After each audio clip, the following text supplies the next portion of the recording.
Buenos días, estimado auditorio. Muchísimas gracias por sintonizarnos esta mañana en este programa. Quiero hablarles un poco de Poligrama, que es una empresa que realiza mediciones a nivel nacional sobre opinión pública.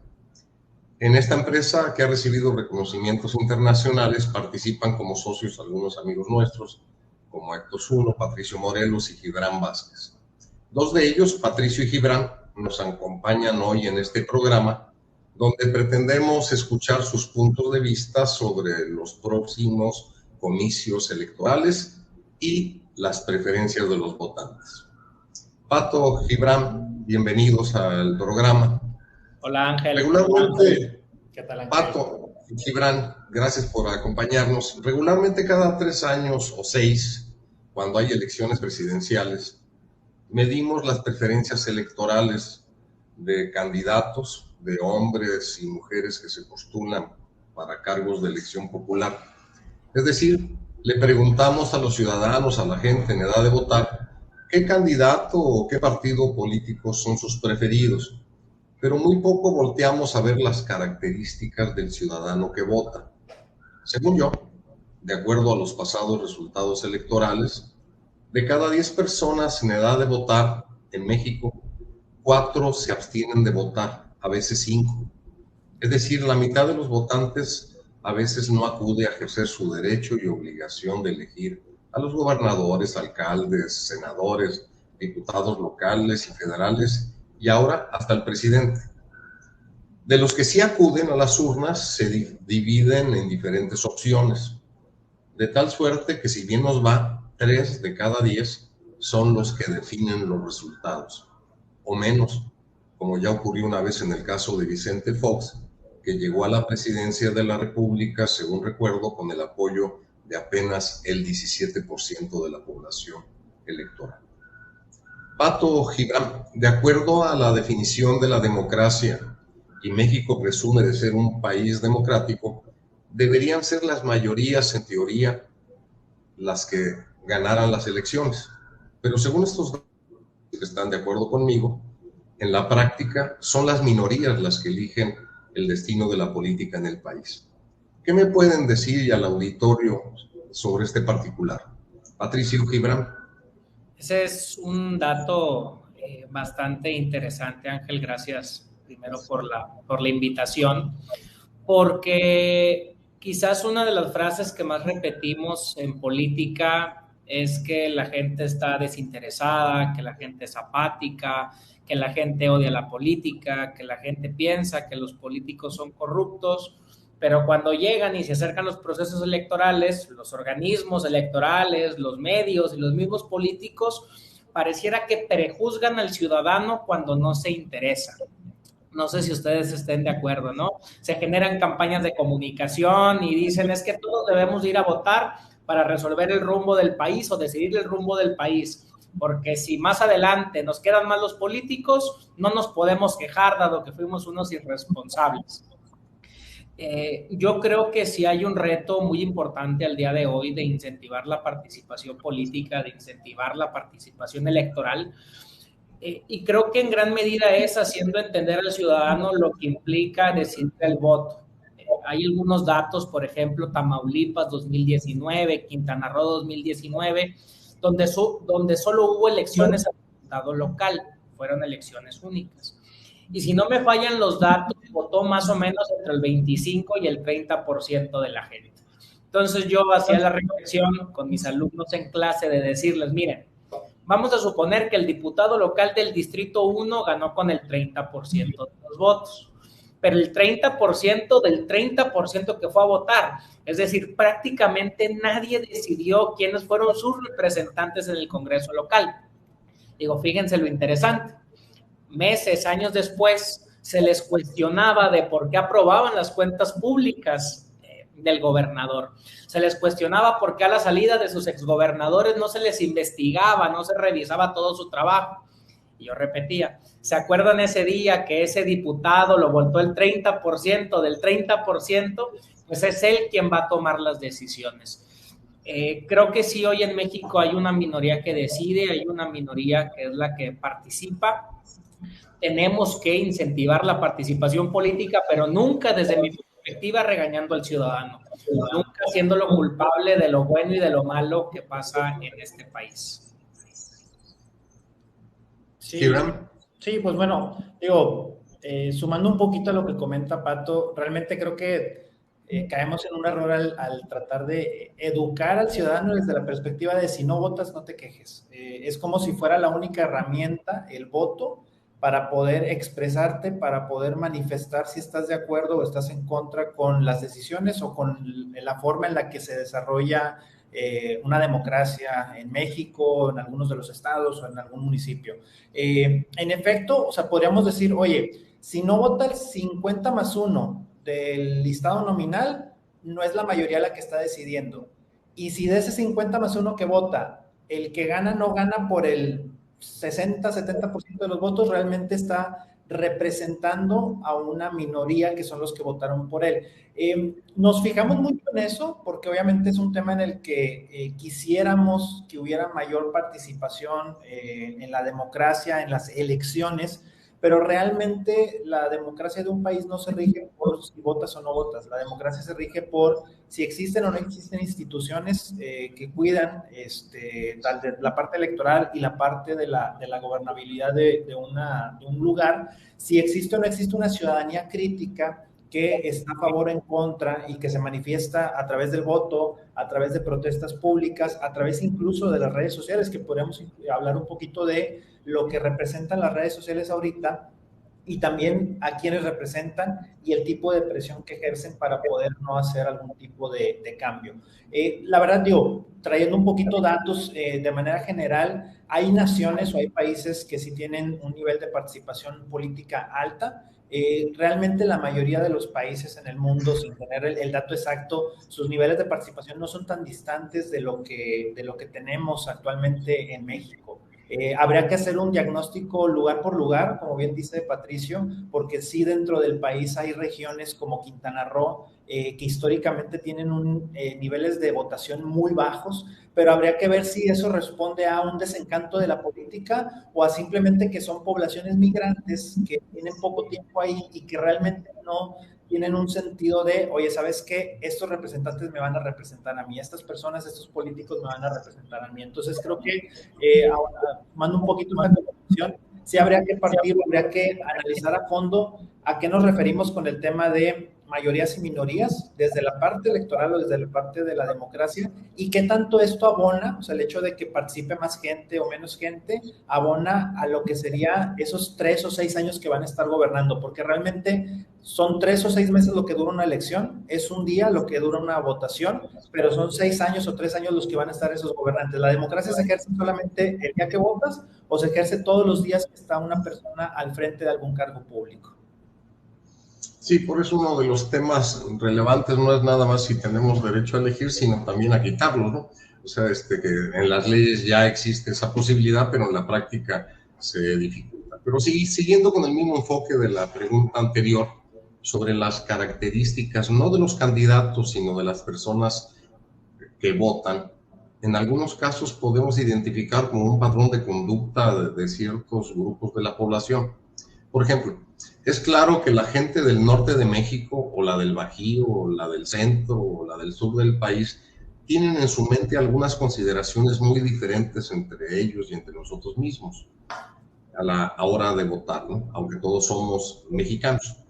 Igual ocurre en poblaciones adelantadas o atrasadas en educación y grados escolares, ¿no?, de los habitantes.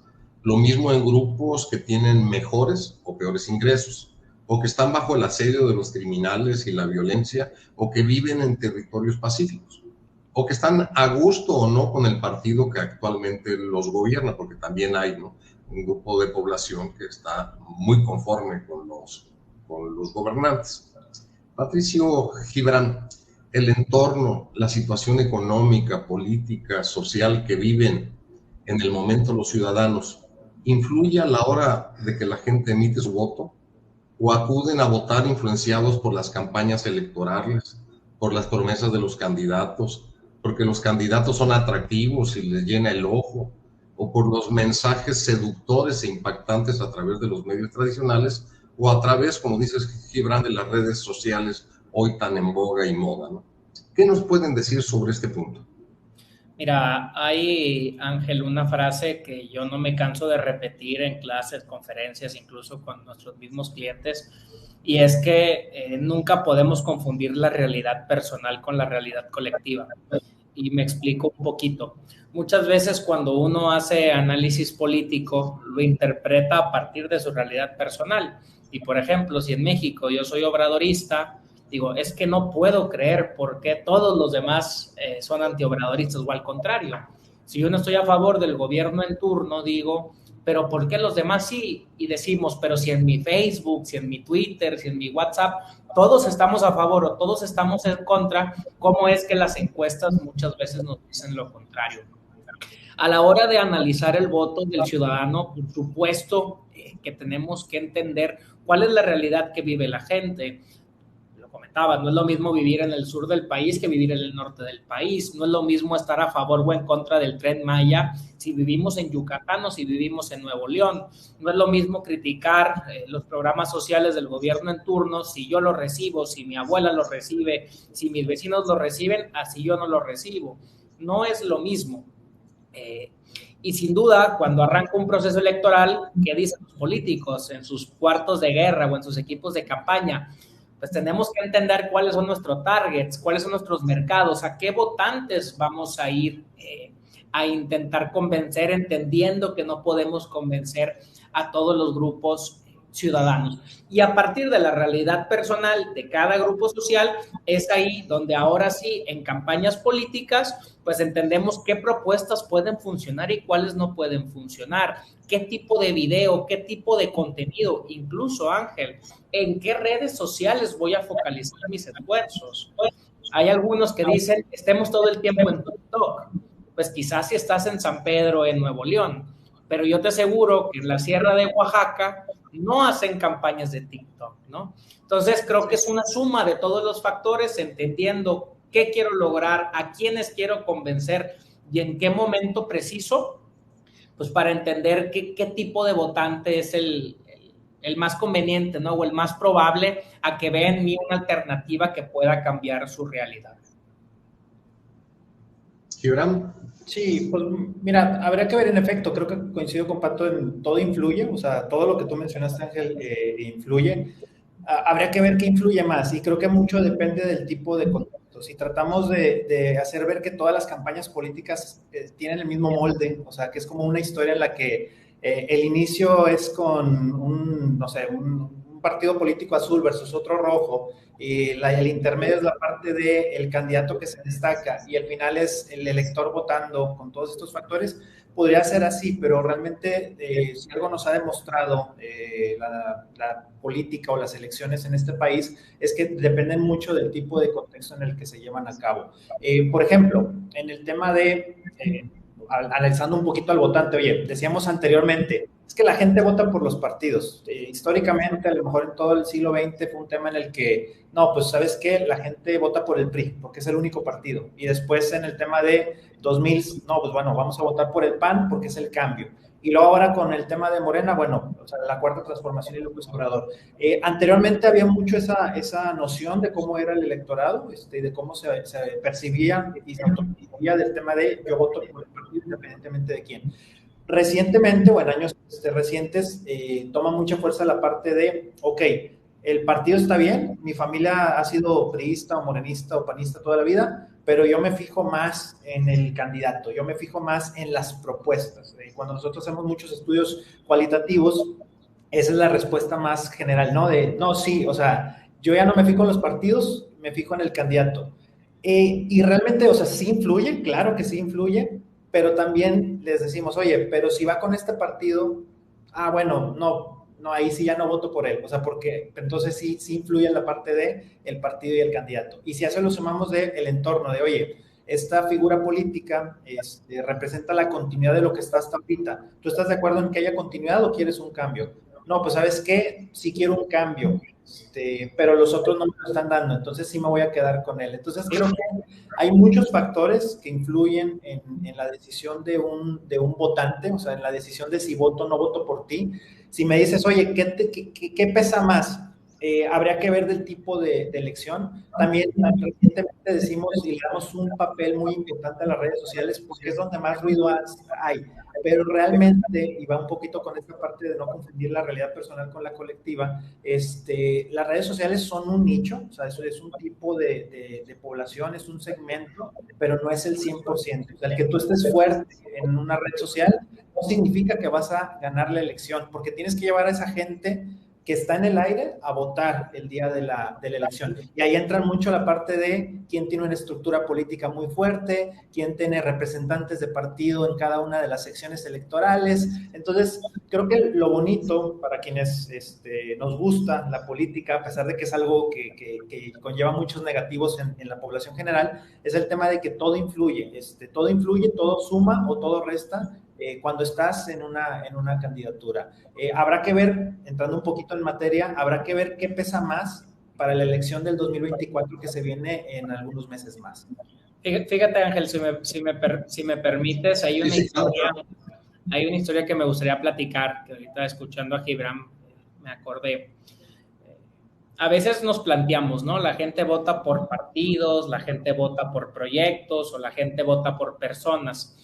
Y regularmente cuando uno en una encuesta o en una plática con los amigos, con la familia, preguntamos, oye, ¿tú por qué votas? La gente casi siempre te va a decir por la persona, ¿no? Porque es lo políticamente correcto. Voto por la persona con el mejor perfil, con las mejores propuestas. Bueno, perfecto. En alguna ocasión en clase, yo le preguntaba a mis alumnos, ¿ustedes por quién nunca votarían? ¿Por quién jamás votarían? Y me acuerdo mucho que una alumna me dice, yo nunca votaría por Morena. Perfecto, le digo. Le digo, bueno, ¿por quién sí votarías? Dime una persona, si tú pudieras elegir al próximo presidente de México, ¿quién te gustaría que fuera? Y esta alumna me dice, yo votaría por Luis Donaldo Colosio. Perfecto. Entonces, nunca votarías por Morena, pero sí votarías por Luis Donaldo Colosio. Y luego yo le decía, ¿y si el día de mañana, hipotéticamente, Luis Donaldo Colosio fuera candidato a la presidencia por Morena, ¿votarías por él? Y me dice, no. Digo, ¿por qué? No votaría por él porque estaría por Morena. Oye, pero el cambio sería mañana. Es la misma persona, con los mismos resultados en Monterrey, con la misma historia de vida, duerme en la misma casa, se junta con los mismos amigos. Es la misma persona. ¿Por qué no votarías por él? Porque está por Morena. Entonces, ahí podemos entender un poco si verdaderamente la gente vota por personas, si la gente vota por partidos, si la gente vota por proyectos. Y mira lo preocupante, Ángel Gibran. Imagínate que digamos, yo nunca votaría por Morena porque estoy cerrado. Oye, ¿y si Morena lleva el mejor perfil? O al contrario, votaría nada más por quien le pudiera ganar a Morena. Oye, ¿y qué tal si ese perfil hace 15 días era morenista y renunció porque no le dieron una candidatura? O si ese perfil ha pasado por 5 partidos políticos, o si ese perfil está cuestionado por desvío de recursos, por lo que fuera. O sea, hoy estamos en un momento en México donde si soy obradorista, solo voto por los obradoristas. Si soy antiobradorista, voto por los antiobradoristas. Pero no nos detenemos a revisar quiénes son esos perfiles, porque hoy estamos a prácticamente un mes de que empiece ¿cómo le podemos decir? El draft de candidatos, donde todos aquellos que queden sin espacios van a empezar a cambiar de partidos para ver quién los cobija. ¿A qué personas son a los que vamos a ir a votar, no? Y creo que es una reflexión importante, porque otra vez, ¿qué personajes son los que nos van a convencer? Sí, estoy de acuerdo. Ahorita vamos a entrar al ratito en materia, ¿no? Que creo que nuestro auditorio está esperando, ¿no? O sea, ustedes son socios de una empresa que se dedica a hacer mediciones a nivel nacional y nos pueden dar alguna luz, ¿no? De cómo vamos hasta ahora. Pero ahorita me gustaría concentrarme en esto que les he estado platicando, porque hay ciertos patrones de conducta en las poblaciones a la hora de votar que a veces nos indican que ya no hace falta revisar los resultados de las encuestas, sino agarrar una bola mágica, ¿no? O sea, para tratar de averiguar qué es lo que puede pasar. Pero, por ejemplo, uno podría anticipar los resultados de las votaciones si se identifican comportamientos de la población en votaciones anteriores. Esto yo lo he hecho, ¿no? O sea, de manera empírica, y les pongo un ejemplo. En las últimas 3 elecciones para gobernador de Nuevo León, la gente mayoritariamente votó por hartazgo. por decepción de los gobiernos anteriores, fueran tanto del PRI como del PAN, y el desencanto de los partidos políticos de siempre, o sea, es decir, los que estuvieran, ¿no? O sea, hay gente que ya no le cree a los partidos, ¿no? O sea, así como no le cree a algunos gobernantes. Y en su mayoría, según esta apreciación, optó siempre por una opción diferente y siempre para luego salir decepcionados, ¿no? De nuevo con la decisión que tomaron. Sin necesidad de mediciones estadísticas ni encuestas, también podíamos anticipar lo que podría ocurrir durante las campañas, porque en las últimas elecciones siempre ganaba la elección, me refiero a Nuevo León, quien iba en el último lugar al iniciar el proceso.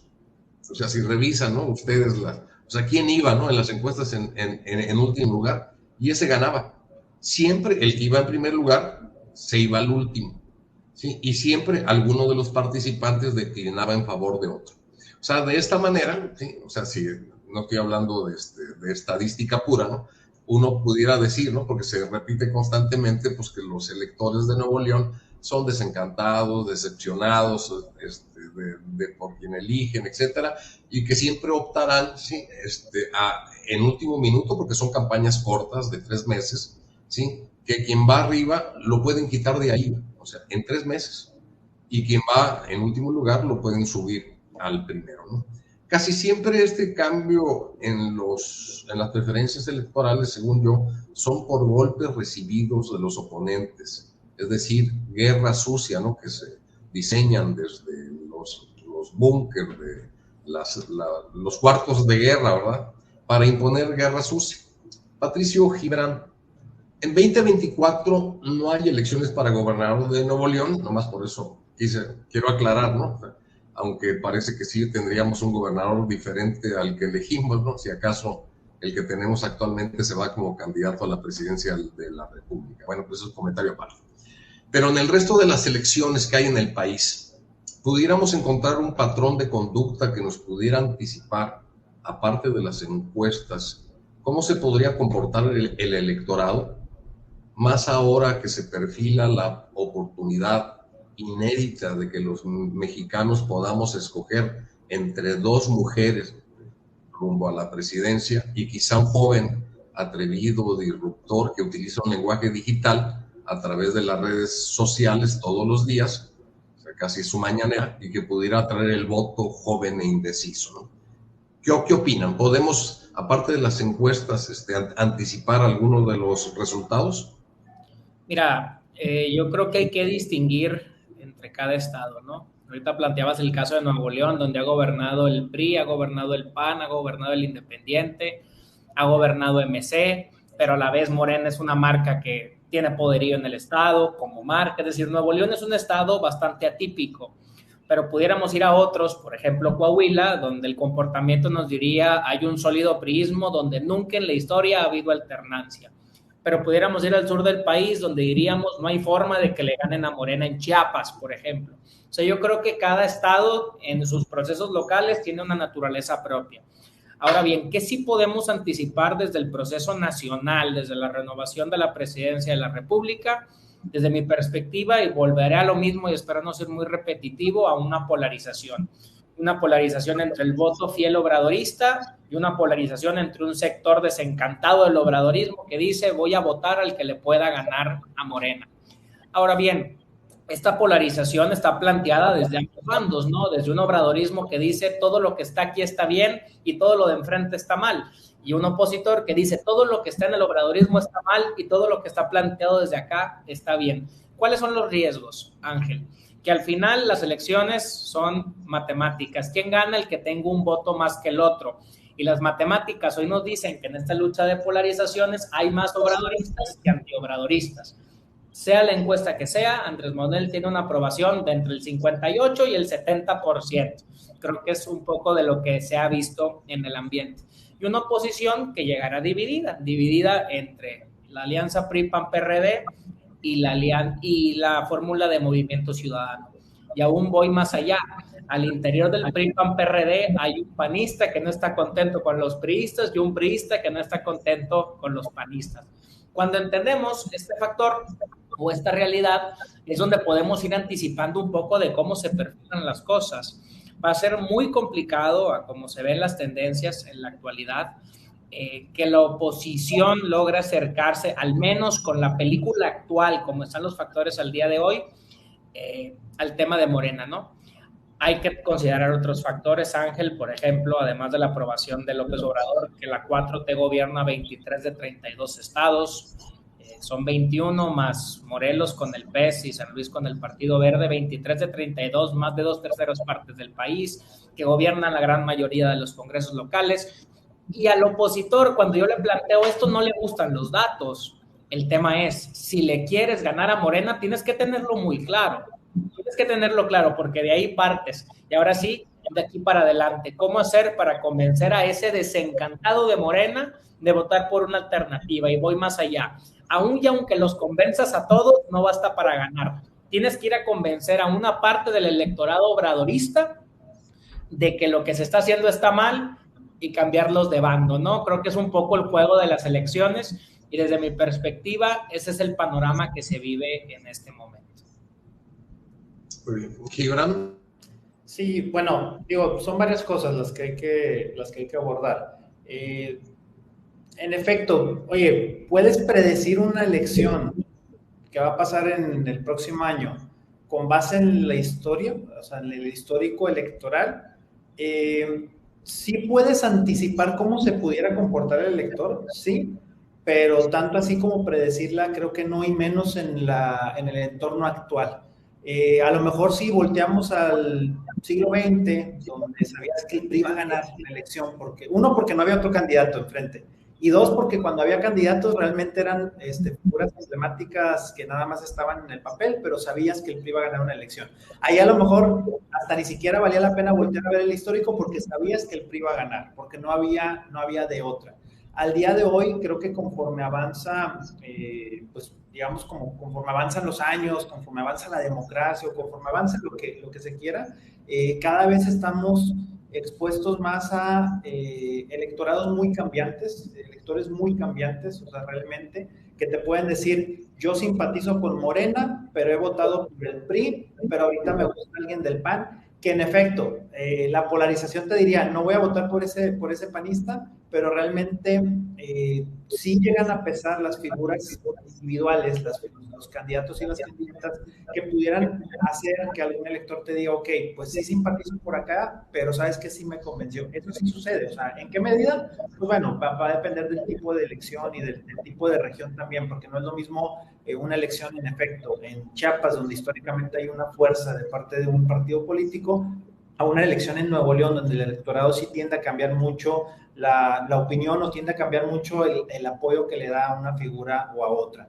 Yo creo que la historia sí siempre conviene voltear a verla, siempre conviene tener un antecedente de esto es lo que ha sucedido, pero no creer que ese antecedente se va a repetir. No es como esta serie alemana, no me acuerdo del nombre, pero que básicamente la frasecita era va a volver a suceder, o sea, en la que digamos que cada ciertos años había como un loop en el que se repetían, digamos, como las cosas, ¿no? Acá no es tan así, o sea, realmente sí podemos decir, oye, en el 2015 ganó el que estaba en el último lugar, un independiente. En el 2021 también ganó el que estaba en el último lugar, de otro partido.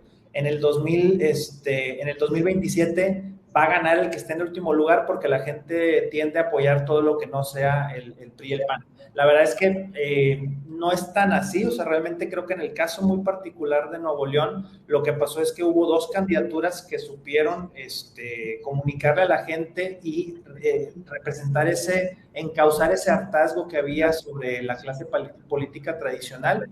No quiere decir que no puedan volver a ganar el Estado, al final de cuentas gobernaron durante muchos años. Lo que sí quiere decir es que el elector ya no está dispuesto a firmar cheques en blanco. O sea, es cierto, terminas decepcionado, a lo mejor del anterior gobernador hubo una decepción muy fuerte, una vez que se le votó y ya que se ejerció el gobierno. No desconocemos todavía lo de este gobernador porque aún está en funciones, pero más allá de esa parte, actualmente el electorado neolonés, hablando muy, muy en particular de este caso, vota mucho pensando en, ok, no voy a simplemente dejarme llevar por las siglas políticas, no voy a simplemente dejarme llevar por el entorno de las notas, de las noticias, de las redes sociales. Realmente voy a votar por el que creo que pudiera representar algo. ¿Qué? Pues beneficios, cambios, una buena forma de gobernar, o simplemente que esté guapo, guapa, o que sea un muy buen influencer en redes sociales. Entonces creo que el histórico hay que ver en el tipo de lugares, es una parte importante, pero no es determinante, y mucho menos en los tiempos actuales que vivimos. O sea, hoy en día estamos tan expuestos a N cantidad de información, para bien y para mal, que es muy difícil decir que tal figura política, tal partido, tal gobernante va a seguir, digamos, como que la misma línea que ha venido en los últimos años o en las últimas décadas. Sí, muchas gracias.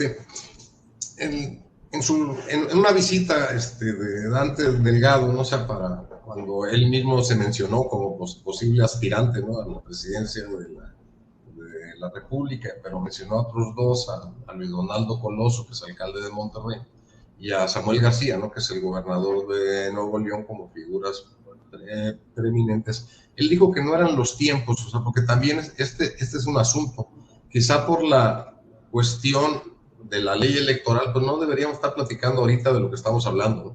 O sea, quizá no deberíamos estar mencionando a personas que están aspirando a un cargo de elección popular, porque esto en teoría debería ocurrir, o sea, ya a finales de octubre, noviembre, y ya formalmente en diciembre, para en enero pues atacar el proceso, ¿no? Pero en fin, o sea, haya sido como haya sido, ¿no?, como dicen que dijo un expresidente, la verdad es que estamos metidos en un proceso electoral. Pero él mencionaba, Dante Delgado, que en sus encuestas, y les pregunto a ustedes porque hacen un trabajo profesional en materia de recolectar opinión, 30% de la población eran los únicos que sabían que iba a haber elección presidencial en 2024, y que por tanto se le hacía a él, ¿no?, muy anticipado el que estuviéramos viendo personajes, ¿no?, o sea, dentro de su partido para poder contender, cuando lo primero que debería hacerse, según él, era informarle, ¿no?, a la población en general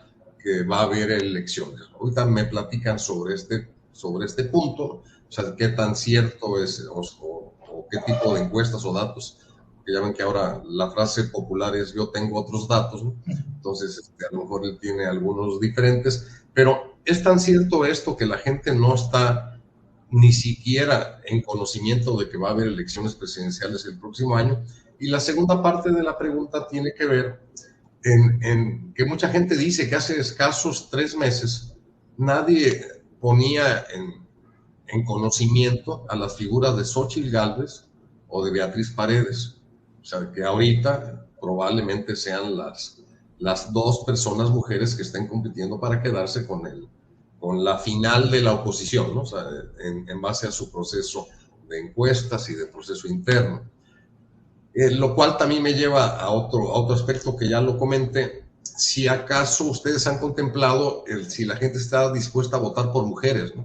O sea, que es algo, ¿no?, o sea, diferente, en el sentido de que a lo mejor no le toca de otra, ¿no? Si acaso son 2 mujeres, ¿no?, las que estén viendo por la presidencia de manera mayoritaria. En fin, ¿qué me pueden platicar de esto? Mira, vamos por partes, ¿no? Respecto al tema de si la gente está enterada o no del proceso, no tengo yo el dato preciso, no lo hemos medido como tal. Sin embargo, ese 30% me parece muy bajo. ¿Y por qué me parece muy bajo ese 30%?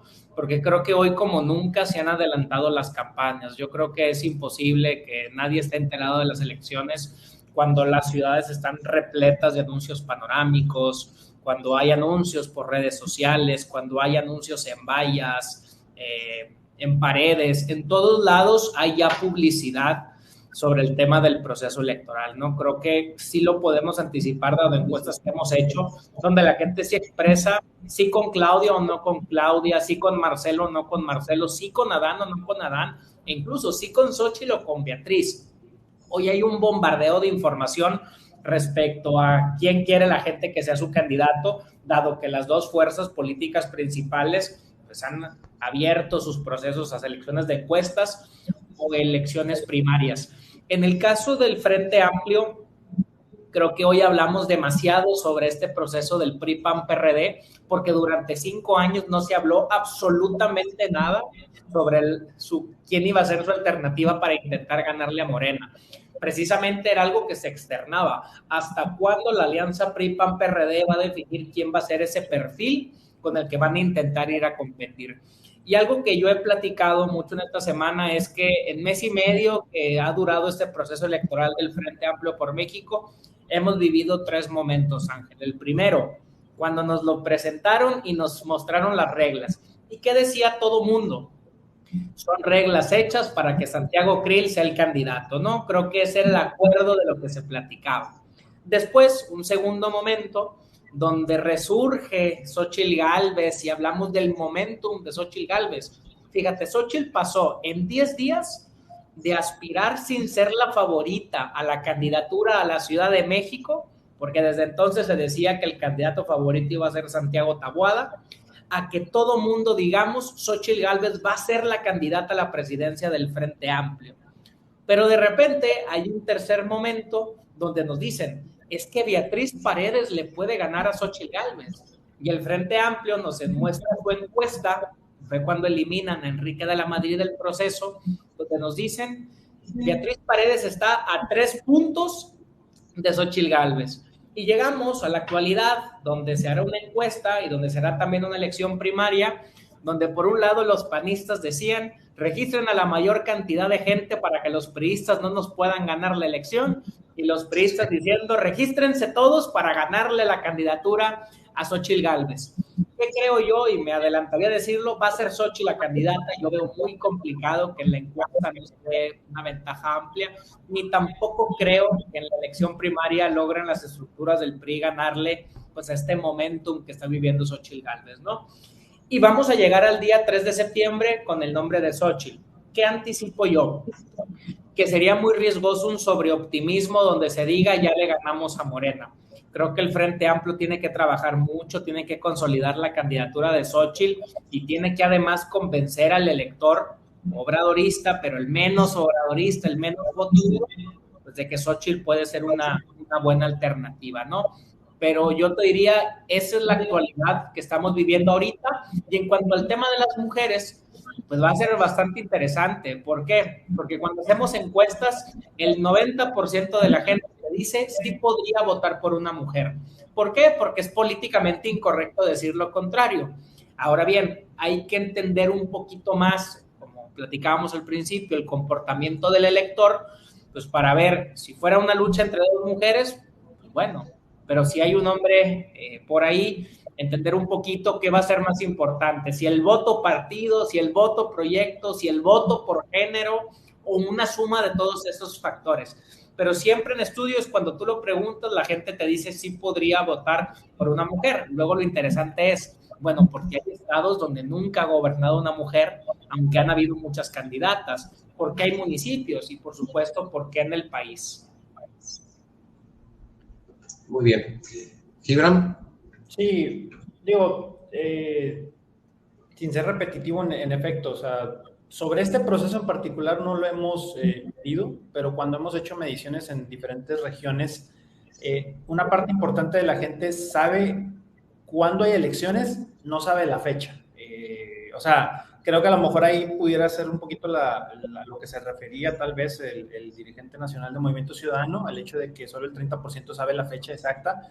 Veo muy poco probable que solo eso sepan que hay elecciones el próximo año, porque incluso pensando en que México no es un país que no está tan politizado precisamente por este rechazo de una parte importante de la población hacia la política, pues estamos bombardeados de todo. Entonces creo que es el primer proceso en la historia de nuestro país en el que a un año de la elección abiertamente hay elecciones internas primarias, un poquito como en Estados Unidos, ¿no? Hay primarias para ver quién va a ser el candidato de la Alianza, del Frente por México, quién va a ser el candidato de Morena, y MC es el que se queda en la incógnita, ¿no? Está esperando un poquito de ver los resultados de los de enfrente para saber qué va a hacer, si va a ir en alianza o si va a ir solo por su lado.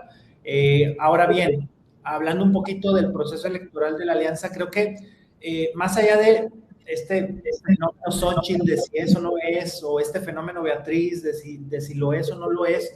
El gran éxito, a mi juicio, de este proceso del Frente es que le arrebató la conversación de las corcholatas de Morena. O sea, al menos durante unas semanas, en el último mes y medio, gran parte de la conversación ha sido mucho el tema de, oye, está Xochitl como opción, oye, también está ahí Beatriz, oye, ya se bajó, no sé, Miguel de la Madrid, ya se bajó Santiago Krill. Entonces, creo que sí le opacaron de cierta forma el proceso de las corcholatas de Morena, y también es un poco natural porque veníamos de meses y meses y meses en los que se hablaba de Claudia Sheinbaum, de Marcelo Ebrard, de Adán Augusto López y de algunos otros que también estaban ahí aspirando. Creo que se equilibraron, incluso superó la parte, al menos en conversación, la parte del Frente, pero también no es para echar las campanas al vuelo, porque como bien decía Patricio, a ver, los 5 años anteriores no se supo nada del PRI y del PAN, o sea, se sabía que estaban en contra de todas las decisiones de López Obrador y de Morena, pero más allá no se sabía cuál era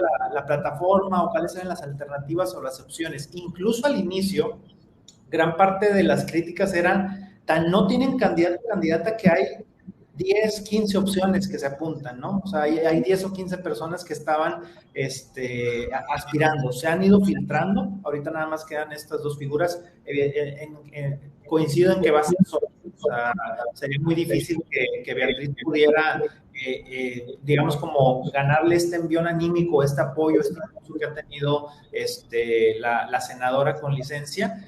Ahí ahora sí que empieza el proceso, y el próximo año estamos ante las puertas de la historia de que tengamos por primera vez una mujer presidenta de México, porque realmente es la primera vez en la historia en la que existe una muy fuerte posibilidad de que sea, ya sea Claudia Sheinbaum con Morena o Xochitl Gálvez con la alianza PRI-PAN.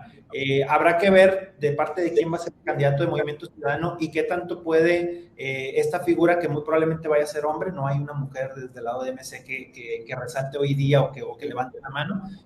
Habrá que ver qué tanto compite, qué tanto puede este argumento del sentido machista de este país decir, ok, no puedo votar por una mujer. Políticamente correcto, sí te dice la mayoría que votarían por una mujer. Sabemos que hay una carga machista que persiste en el país.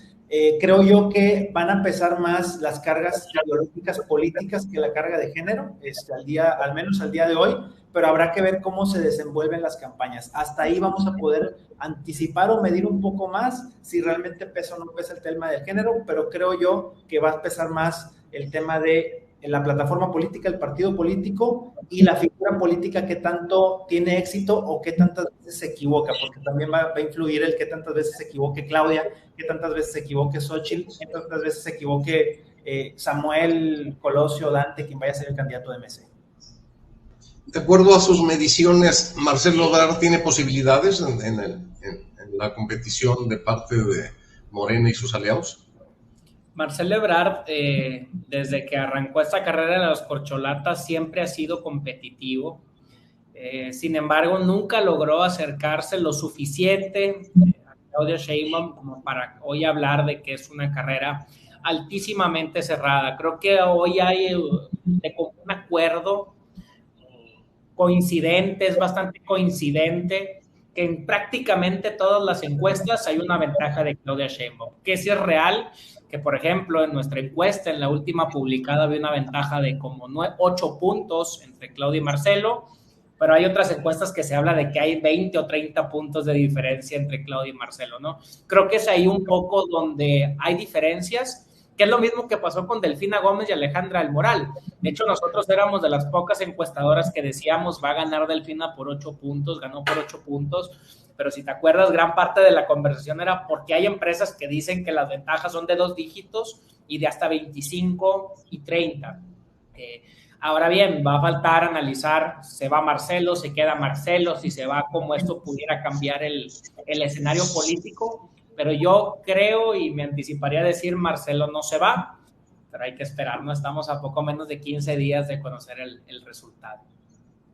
Sí, una de las razones por las que los invitamos, porque los resultados de sus encuestas, ¿no? O sea, en procesos electorales anteriores han sido de los más certeros, ¿no? O sea, han estado muy cerca del resultado final, por eso nos interesa. Ahorita no podemos, o sea, todo es anticipar, ¿no? Pero por lo menos estamos perfilando, si estoy de acuerdo con lo que dicen, en que pudiera ser 2 mujeres y un camino, ¿no? No, esa es una novela, ¿no? Pero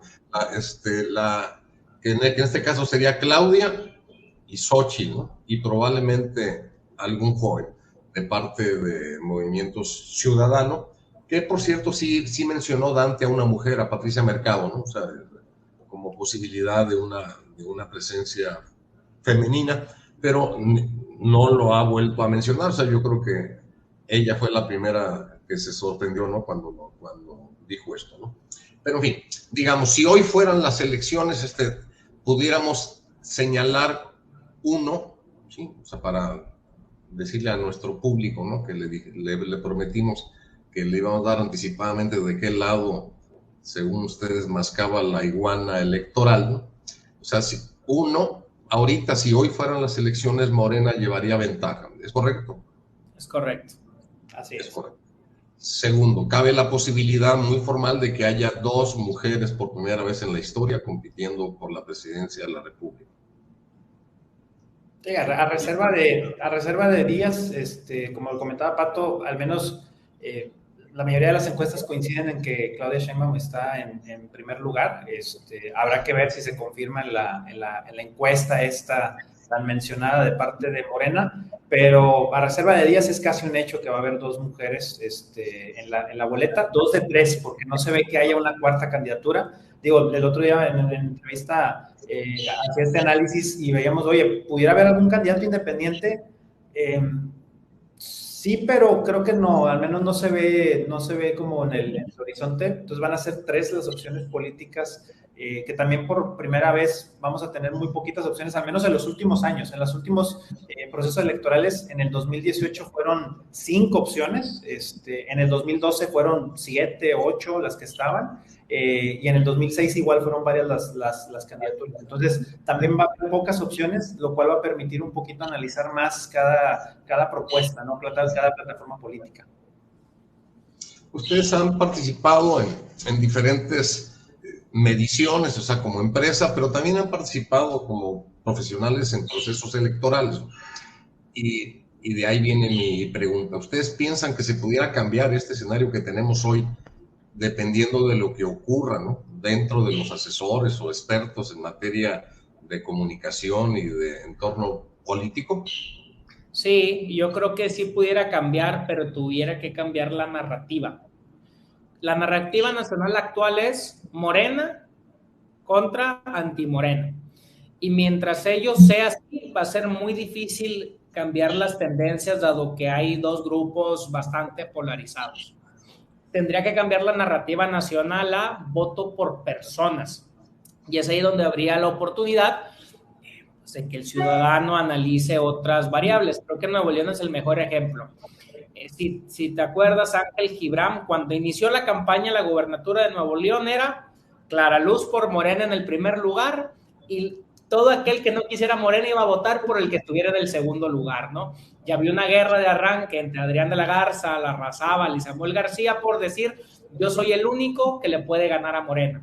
En el momento en el que cae la candidatura de Clara Luz y de Morena, cambió la narrativa completamente y decía Samuel, es que no se trata de Morena contra no Morena, se trata de todos los corruptos contra el único que no es corrupto, que soy yo, ¿no?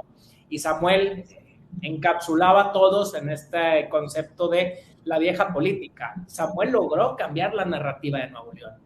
La pregunta es, ¿podrá Xochitl Gálvez, podrá el mismo Samuel, podrá Luis Donaldo, podrá Dante, podrá Claudia, que creo que no sería muy conveniente para ella de ser seleccionada como la candidata, cambiar esta narrativa? Si se mantiene al día de hoy como Morena contra anti-Morena, va a ser muy difícil que cambien estas tendencias. Habrá que ver qué estrategias definen los próximos candidatos o candidatas. Sí, en efecto. A ver, y siempre nos hacen la pregunta así de, oye, entonces ya no hay de otros, oye, ¿va a ganar Morena? O sea, o sea, realmente siempre hay, o sea, hasta que ya se esté el voto, o sea, el día de la elección, se va a confirmar o se va a reafirmar el tema de si Morena gana o no gana la elección. Si algo nos ha demostrado este mismo país es que las tendencias sí cambian, o sea, las tendencias sí pueden cambiar, las campañas sí pesan, o sea, realmente las campañas sí hacen una diferencia. En este momento no, o sea, no habría una forma en la que Morena pierda, o sea, muy concreto, al día de hoy no hay forma en la que Morena pierda, pero faltan muchos meses, faltan muchos tropiezos, faltan muchas investigaciones de parte de medios de comunicación, de parte de las campañas del Frente o del posible Movimiento Ciudadano, o sea, falta mucha pelea por delante, en efecto. Si las tendencias se confirman, incluso me atrevería a anticipar que la elección del 2024 va a ser más de quién va a quedar en segundo lugar antes de quién le puede ganar a Morena. Pero bueno, eso es al día de hoy. O sea, en efecto, falta mucho. Teorizando un poquito algunas formas en las que Morena pudiera perder la elección, pues bueno, a lo mejor si de plano el presidente no se involucra, tal vez eso merme a la candidatura de Morena, pero estamos convencidos, creo que todos aquí en el programa, es que va a estar de lleno el presidente. O sea, que caiga su aprobación, Gibran, también, ¿no? Porque si entendemos que la fortaleza de Morena está en el presidente y que hoy el presidente está bien evaluado, decimos, mientras el presidente ande bien, Morena va a andar bien, pero no sabemos qué va a pasar en los próximos meses. Puede, pero al menos siendo muy sinceros, a ver, ya llevan casi 5 años en el poder, ya atravesó una pandemia, sigue teniendo una crisis de inseguridad desde el inicio de la administración, han pasado el tema del metro, han pasado digamos, como varias crisis que no han mermado tanto en su aprobación, al menos sigue siendo muy similar a como entró. Sí ha bajado, pero sigue teniendo una base fuerte. En efecto, puede bajar su aprobación y eso va a mermar a Morena. Al menos en el corto, mediano plazo no se ve que eso vaya a suceder en el caso del presidente, pero todo puede suceder en efecto. O sea, pero creo que al día de hoy, si las tendencias continúan, incluso, si me permiten, realmente creo que la conversación va a girar en torno a quién queda en segundo lugar, o sea, si es la alianza o si va solo MC, pensando en esto, ¿no? O sea, que sea muy probable que vaya solo, si MC pudiera desbancar esta alianza en el segundo lugar. Te digo, al día de hoy, vamos a ver cómo van las tendencias y cómo continúan. Sí, se nos van a quedar muchas cosas en el tintero, esto indica que nos volveremos a juntar de nueva cuenta, entre otras porque efectivamente está el efecto Alfaro, ¿no? O sea, el gobernador de Jalisco, ¿no? Que en los próximos días vamos a saber, porque él solo con su esfuerzo electoral en Jalisco, pues casi metió a la mayoría de los senadores, diputados federales, que ese es otro tema que lo dejaremos para otra ocasión, ¿va? Pero al rato probablemente el gran tema es ya no definir quién va a ser, ¿no? O sea, el que gane la elección presidencial, sino cómo se conformará mayoritariamente el Congreso. O sea, en donde se podrán aprobar leyes, ¿no? Reformas sustanciales que ahorita son las que ponen los pelos de punta a algunas personas. También uno de nuestros participantes del auditorio nos ha estado escribiendo y él comentaba una cosa que es interesante, que tampoco lo vamos a tocar hoy, ¿va? Que es el asunto de Mariana. O sea, realmente qué tanto apoyó, ¿no? Para que con su esfuerzo de influencer, de apoyo a Samuel para que ganara la gubernatura de Nuevo León, lo cual hablaríamos de otro aspecto que tampoco tocaremos hoy, de que casi era candidatos individuales contra una pareja. O sea, es decir, en el caso de Samuel y Mariana hicieron perfectamente bien la dupla, ¿no? O sea, como para entre ambos aportar votos, otra cosa que no hacía por otro lado. Y aquí igual pudiera pasar este fenómeno, ¿no? O sea, de qué tanto, ¿no? O sea, la familia, o sea, las parejas tradicionales, ¿no? Van a influir, o sea, de quiénes van a ser los primeros damos, ¿no? O sea, si acaso gana una mujer la presidencia. En fin, pero en fin, esos temas se nos quedan ahorita en el corte, en el cierre, ¿no? O sea, probablemente pueden ustedes aportar algo, ¿no? O sea, les voy a pedir que si tienen algo más que decir, pero regularmente en este programa, ¿no? Ya se los había advertido, pero se los digo al público, generalmente hablamos de humor que según nosotros es una de las características propias de los mexicanos y que nos identifican a nivel mundial, según yo, ¿no? Pues mientras los mexicanos hacemos un chiste, ¿no? O un meme, ¿no? De todo lo que nos pasa, vamos, hasta nos burlamos de la muerte, ¿no? O sea, mientras otros hacen tangos o hacen pataletas, etcétera, pues nosotros lo que hacemos es un chiste. Y como a todos nuestros invitados, sí, a ustedes les voy a pedir que nos cuente un chiste que hayan escuchado y que se les hace gracioso, o incluso una anécdota, ¿no? Personal, algún hecho de su vida, que al contarlo luego a los demás ha hecho reír a otras personas. Empezamos al revés ahora contigo, Gibran. Oye, todo el programa, Pato, la primera palabra. Mira, no sé mucho de contar chistes. Me acordé de algo, la verdad, una anécdota que no, ni siquiera es que sea graciosa, pero a lo mejor refleja un poquito el cómo vivimos muy acelerados hoy en día. Ayer, por ejemplo, les decía ahí a Pato en la tarde, de que normalmente periódicamente damos clases ahí en algunas plataformas ahí de profesionalización política, y a mí me han buscado para dar clases jueves a las 7 de la tarde. Entonces yo ayer, digamos, como que preparé mi agenda, porque soy muy beisbolero y mi equipo está ahorita en playoff, está jugando los Algodoneros de Laguna y el partido era a las 8. Entonces dije, bueno, voy a preparar todo para que la clase sea de 7 a 8 y a las 8 estar el partido. Entonces yo ya en mi cuarto, muy, digamos, como que formalito, mi camisa y todo, 7, nada. 7:05, nada. 7:10, nada. Y yo dije, o sea, ya me hicieron el vacío. Entonces ya fue cuando veo la conversación para platicar con la persona, el auxiliar. Y en efecto, sí, la clase era un jueves a las 7 de la tarde, pero era del 21 de septiembre. Entonces, me pasó ayer que estuve 10 minutos así anticipando qué iba a suceder y no pasó. Pero bueno, esa es una anécdota que se me viene ahorita nada más, que a lo mejor no es muy graciosa, pero sí refleja un poquito cómo ahorita vivimos muy aceleradamente todo, ¿no? Yo creo que no voy a poder contar una más chistosa que la de Gibran. No, eso está muy fácil. No, pero a ver, yo creo que hay anécdotas muy buenas que cuando uno trabaja o se involucra en el tema político, pues le refleja muchas veces el planeta en el que viven los políticos, ¿no? Yo creo que de verdad los políticos hacen política para ellos mismos, viven lo de que les pasa a ellos y están muy ajenos o muy lejanos a la realidad de la gente. Hubo una ocasión que estaba con un secretario en un estado que ya había sido senador, ya había sido alcalde, ya había sido diputado federal, diputado local, y en la plática, en una carretera, íbamos de un municipio a otro, él me decía, ya estoy listo para ser gobernador. Decía, ya estoy listo, he pasado por todos los puestos, solo me falta la gubernatura, la gente me conoce, me quiere, soy un líder, he entregado cientos, miles de apoyos, tengo mis redes sociales, he dado entrevistas en todos los espacios del mundo, ¿no? Yo anticipaba que no era un personaje muy conocido, es de esos políticos que toda la vida han sido políticos, pero que no son tan atractivos para la gente. Y yo le decía, vamos a hacer un ejercicio, vamos en carretera, vamos a pararnos en el primer local que veamos y vamos a ver qué nos dice la gente, ¿no? Vamos a hacer nuestra propia encuesta en este momento. Entonces, vamos en carretera, nos paramos en una gasolinera que tenía un Oxxo, ahorita les explico por qué. Y en la gasolinera preguntamos, oye, ¿usted conoce a Chuchito Pérez? Y las dos personas dijeron, no, no lo conocemos. Él mismo preguntó, ¿no? Oye, ¿usted conoce a Chuchito Pérez? No. Y como que en el orgullo, ¿no? Le dolió, ¿no? Vamos a pararnos aquí en el Oxxo.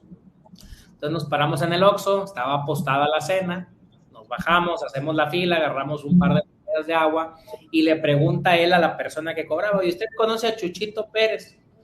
Y dice, pues mire, no lo conozco, pero he escuchado hablar de él, que es bien ratero y es un corrupto y es aquí el que nunca quiere dejar el poder y que siempre se anda candidateando. Eso me ha dicho mi papá, ¿no? Que ellos son bien corruptos. Pues se puso rojo el amigo, ¿no? Entonces ya nos subimos a la camioneta y quería seguir. No, pues vamos a seguir preguntando. Digo, ya no continuamos. Pero creo que es una anécdota que refleja muchas veces pues, lo que piensan los políticos, ¿no? Ellos se sienten superhéroes, artistas, modelos, los hombres más guapos, y no es cierto, ¿no? Me ha tocado ir a Starbucks, por ejemplo, con algunos diputados y casi como, oye, habla más bajito que nos van a escuchar los demás y nos están observando y casi que se van con lentes. Y oye, la gente no te conoce, o sea, en realidad hay una larga distancia entre el ciudadano y el político, pero ellos de verdad lo piensan, que son artistas, muchos de ellos, y pues hay algunas reflexiones de que o no son conocidos o muchas veces los conocen, pero por cosas negativas, ¿no? Como pasó en esta anécdota, pero bueno, quizás con eso cerraría, Ángel. Muy bien, pues muchísimas gracias por su presencia en el programa. Creo que vamos, como se nos quedaron muchas cosas en el tintero, vamos a programar otra más en breve, ojalá ya cuando tengamos los resultados de las encuestas de los partidos, ¿no? Y también agradecemos al auditorio que estuvo muy participativo con sus comentarios. Pues gracias a todos, que pasen un fin de semana muy feliz. Gracias. Gracias.